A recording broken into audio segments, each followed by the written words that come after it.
There's a nice hidden lake a short walk away from my house in Parsonfield, Maine. I've been going fishing there for as long as I've lived here. It's hidden away from any roads or houses. It is perfect privacy, and I would always be the only one out on the lake fishing. In fact, I would leave my kayak in the same spot by the lake whenever I wasn't used it. It was easier than lugging the thing back and forth through my house to the lake.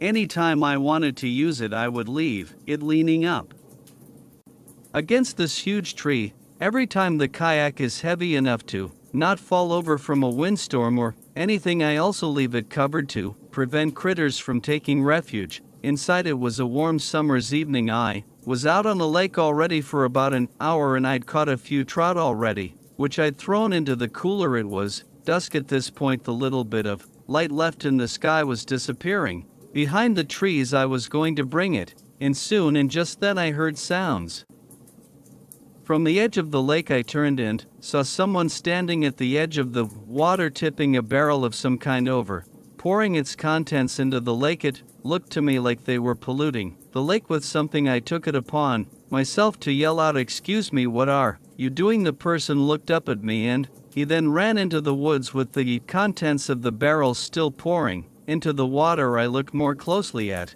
the liquid being poured out into the lake, and it looked like a dark red liquid, though it was dark out, so I can't say with 100% certainty if it was red, but it was very dark. I felt a sense of unease creep up throughout my body. I decided I wanted to leave. I'm a big nature guy, though, and seeing people littering or polluting the environment makes me sick. I genuinely couldn't resist shouting something out to that person, but I didn't feel comfortable here any longer. I planned on reporting this to the Department of Environmental Protection. I paddled the kayak back to my usual spot. I took all of my gear off the kayak before pulling it out of the water. As I was putting the cover over the kayak, I heard one single snap of something not far away, like the crunch of something under a person's shoe. I turned and was about to say, "Who's there?" but I decided against it. I finished covering the kayak quicker than I ever had before. I didn't even bother standing it up to lean on the tree. This time I left it on the ground. I picked up my gear and cooler and started quickly walking out of the woods and out to the road which led to my house. It was only a couple minutes of a walk and I was back home. I kept looking over my shoulder the entire time, though thinking someone was behind me. I put my gear in the shed real quick, then went inside. I never locked the door so quickly. I was genuinely spooked. I rinsed off the trout and put them in the fridge, planning on cooking them tomorrow. Tonight I just heated up some leftovers. As the food was in the microwave, there was a knock at my front door. The fear and dread that I was feeling the entire walk back to the house returned in an instant, and my suspicion that I was being followed home was basically confirmed. I mean, who else would be knocking on my door this late? My lights were on, my car was in the driveway. Whoever it was knew I was in here. I had all the shades closed though, so nobody could look inside. They knocked on the door again. The microwave beeped as the timer hit 0. I'm sure whoever was outside heard it. All the windows were cracked open, and a moment later there was a knock now on the window, and a man's voice said through the window, "Excuse me, I think you saw me at the lake earlier." I'd just like to explain myself. There was absolutely no chance I was opening the door to this person for them to stalk me to my house. Told me this was a dangerous person. They repeatedly knocked on the window and kept yelling hello through it. I decide to acknowledge him. Now that he was getting more aggressive, I yelled, "Yo, leave or I'll call the police." I intended to either way, but it was still a threat to get him to leave. The man responded calmly now, saying, "Sir, if you could just open the front door, I'll explain everything to you." I repeated my threat and I didn't hear his voice again. At this point I shut and locked every window in the house and turned on the AC. I also made a report to the non-emergency police number detailing both the barrel being dumped into the lake and the man coming to my house. I also made an online report with the Department of Environmental Protection. Making these two reports honestly made me feel a little better about going to sleep that night, but thank God I'm a light sleeper in the middle of the night, like 2 a.m. I heard a crash from downstairs. I immediately sprang out of my bed and grabbed my Glock from the closet. I heard someone's attempt at quiet footsteps coming up the creak. Wooden steps. I had my Glock loaded in, and as I stood behind my dresser right by my closet aiming at the door, I heard very slow creeping towards my door. My bedroom door is closest to the stairs, so it was naturally the first door that they would approach, and sure enough I heard the doorknob slowly press down, and then the door pushed open. I saw nothing but the man's silhouette enter the room. I flicked on the lamp next to me so he could see my gun, and I screamed, "Get on the ground!"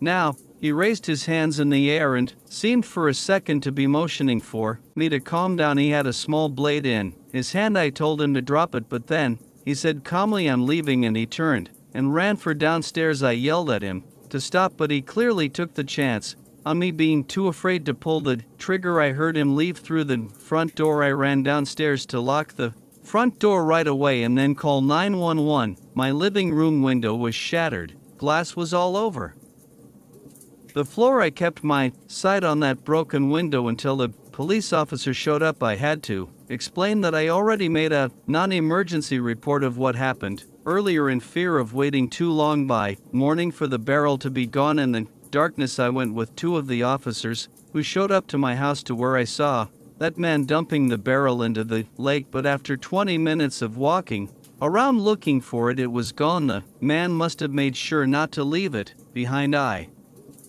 gave my best description of the man to the police for their report. The man was a short bearded white man with a receding hairline and glasses, wearing a black flannel shirt and black pants.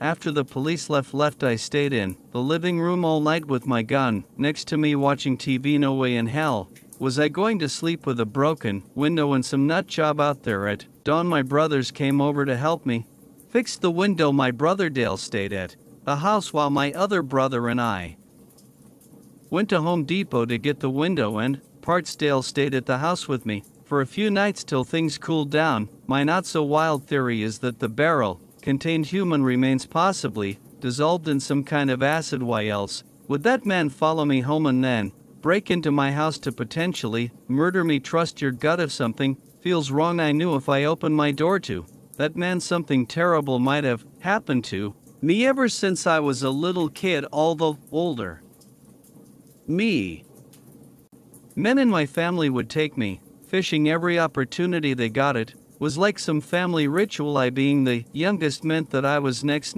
in line to become an expert. Like all of them claimed to be, the ones who took it the most seriously were my dad and his brother Matthew. Our houses were decked out like the ones you've probably seen on fishing shows. I won't go into detail, but if you took a step into my house, you'd instantly be able to tell my parents spend more time on the water than on the land. This is actually his story, not mine. My dad's a pretty hard guy to scare, but let me tell you, whenever he tells the story, it's like he's a different person. He doesn't like talking about it, but every so often at a family gathering or a special occasion, one of my relatives will ask him to tell it, and he will. My dad's name is John. He was fishing with my uncle Matthew and their close friends Rich, Jeff, and Monty.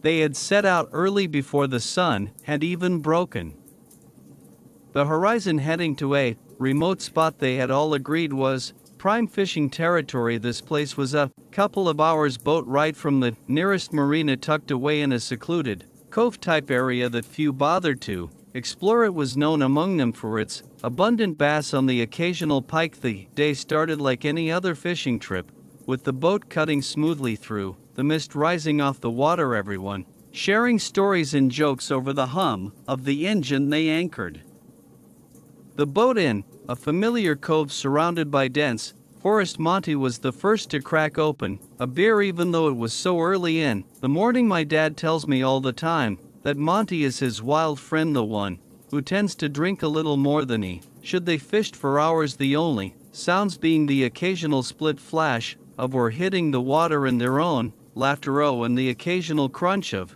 empty beer cans that they were drinking. like water as the day wore on they had their fair share of catches each one, sparking a small celebration as dusk approached. The light began to near. Dense fog rolled in from the water. My dad describes it as the boat literally being swallowed by fog. Rich, who was the most experienced fisherman of the group, kept saying that he had never seen fog so thick, that's how unnatural it was. Jeff, the jester of the group, was almost as drunk as Monty, both of whom were seemingly unfazed by the fog that had ensnared them. It was starting to get dark. They had originally thought that they could just wait out the fog, but it didn't seem to be going anywhere. My dad and Rich agreed that Matthew should just try to drive the boat out of the cove and into the open ocean where the fog probably wouldn't be as dense. Matthew agreed, but even though he was typically the most cautious, he only narrowly avoided colliding with the shore. He refused to risk further damage to his prized boat. They reluctantly came to terms with the fact that they'd probably have to spend the night on the boat. My dad made the point that they'd need to tell their families about the situation, and of course they had drifted into an area of the cove that had no signal. My dad needed to handle some business at work, so neglecting the problem was not an option. He offered to go ashore in search of a signal, and Rich and Jeff said they'd join him. Matthew would stay back to guard the boat, and an increasingly inebriated Monty, my dad, Jeff and Rich made their way over to the shore and jumped out of the boat, only getting slightly wet. My dad made a point of snagging the emergency flares in the boat just in case they got lost and needed to signal Matthew to come find them. The three of them made their way into the pitch black woods, lit only by the shine of their phone flashlights. My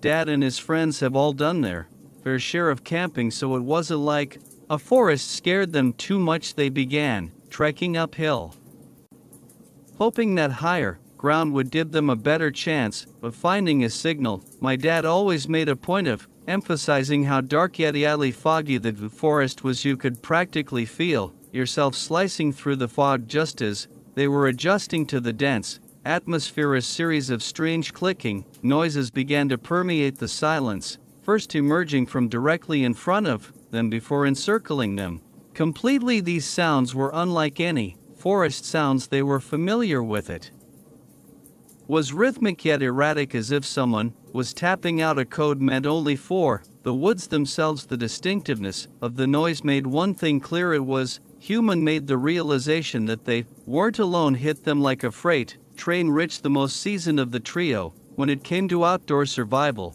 whispered urgently for them to turn off their flashlights. "Don't give away our position," he hissed with a note of genuine concern in his voice as the light switched off. The darkness became thicker than the fog. The clicking noises stopped abruptly, replaced by a silence that seemed to weigh on their chests. Time lost meaning as they stood there, frozen, unsure of their next move. I'm sure they were all thinking the same thing. The idea that they might have stumbled upon some kind of clandestine gathering or a woods cult was terrifying. Then, as suddenly as it had stopped, the silence was broken by rustling noises, this time much closer. Then silence again, and then a guttural scream echoed through the trees, a sound so primal and full of anguish that it rooted them to the spot before they could process what was happening. Rapid stomping noises thundered through the woods towards them. The three men took off back the way they had came, acting on fear and pure instinct. My dad fired the flare gun behind them. The flare cut through the fog, lighting the woods up. For a moment the woods were as clear as day, and the sight that met their eyes was nothing short of horrifying. Illuminated by the flare's red glow was a pack of more than 10 individuals dressed in what could only be described as tribal attire. Some of them brandished wooden spears, but the light from the flare only lasted a split second. Jeff screamed and almost stumbled, but Rich quickly grabbed his arm to keep him upright. My dad describes this part as the most overwhelming feeling of pure terror he has ever experienced. The forest seemed to fight against them as they fled, ducking under branches and jumping over roots. By some miracle they emerged from the tree line panting and disorienting but alive. They screamed at Matthew to start the engine, the urgency in their voices leaving no room for Matthew complied immediately, and the boat lurched forward just as their pursuers reached the shoreline. In the chaos, my dad fired the last flare into the air back towards the shore for a split second as the flare's light pierced the fog they saw there. Pursuer. At the water's edge it was freakish. There must have been at least 15 of them, just standing motionless at the water's edge. The flare's light faded and it was dark again. Matthew managed to get a safe distance away and stop the boat again after the engine was off. The only sounds were Jeff, my dad, and Rich's breathing. My dad says he wasn't able to process what had happened for nearly an hour. He was functioning off pure adrenaline and survival instincts. They ended up taking turns keeping watch while the others slept and left first thing in the morning as soon as the fog dissipated. Funnily enough, Monty had passed out before everything went down and doesn't remember any of the details of that night. I still get shivers down my spine when I tell this story. I can only imagine what my dad must feel when he thinks back to